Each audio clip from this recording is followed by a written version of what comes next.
পয়লা March যাদবপুরের শিক্ষামন্ত্রীকে ঘিরে আন্দোলন। ওয়েবকুপা ও বাম ছাত্র সংগঠনগুলির সংঘাতে উত্তপ্ত হয়ে ওঠে বিশ্ববিদ্যালয় চত্বর। তারপরেও কোনো সময় মদন মিত্র, কোনো সময় সায়নী ঘোষ যাদবপুর নিয়ে হুঁশিয়ারি দিয়েছেন।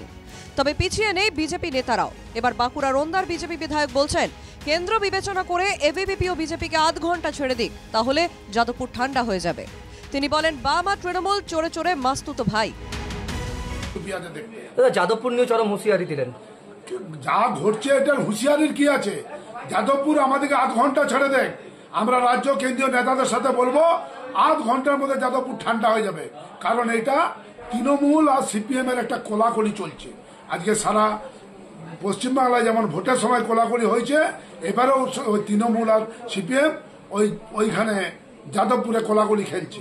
তারা এটা মানে মাস তৈরি করছে যাতে আগামী দিনে সিপিএম ওদের হয়ে ভোটে কাজ করতে পারে।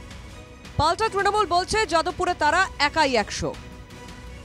আর যাদবপুর কাণ্ড নিয়ে মন্তব্য করেছেন যে আমরা আমাদের যে সময় দেয় আমরা একদিনই সব ঠিক করে দেবো।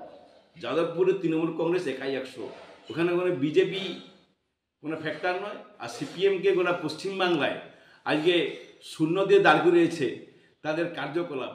অতএব সিপিএম আমাদের কোনো চিন্তা ভাবনা কিছু নেই, সিপিএম কোনো ফ্যাক্টর নেই পশ্চিমবাংলায়।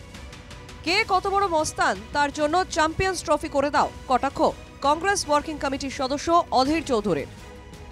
জানি না কে কোথায় এত বড় মস্তানের নাম তো শুনিনি। কেউ বলছে 1 ঘন্টা, কেউ বলছে আধ ঘন্টা, কেউ বলছে 2 মিনিট, কেউ বলছে কয়েক সেকেন্ড। বিরাট বিরাট ব্যাপার, তাণ্ডব করা সব দিনক্ষণ তৈরি হয়ে যাচ্ছে। এই মস্তানি যে চ্যাম্পিয়ন ট্রফি করে দাও একটা দিদি, কে কত বড় মস্তান তার চ্যাম্পিয়ন ট্রফি করে দাও। কেউ বলছে 1 ঘন্টা ধ্বংস করে দেবো, কেউ বলছে আধ ঘন্টা ধ্বংস করে দেবো, কেউ 10 মিনিটে করে দেবো, কেউ 10 সেকেন্ডে করে দেবো। হুঁশিয়ারি আর পাল্টা হুঁশিয়ারিতে যাদবপুর যেন ব্যাটল গ্রাউন্ড। এর আগে দিলীপ ঘোষ বলেছিলেন, যেখানে যেখানে সন্ত্রাসবাদী সমাজ বিরোধী শক্তি মাথাচাড়া দিয়েছে, আমরা বুট দিয়ে মাথা কুচলে দিই তার। এ ব্যাপারে তিনি জওহরলাল নেহরু বিশ্ববিদ্যালয়ের কথাই উল্লেখ করেছিলেন।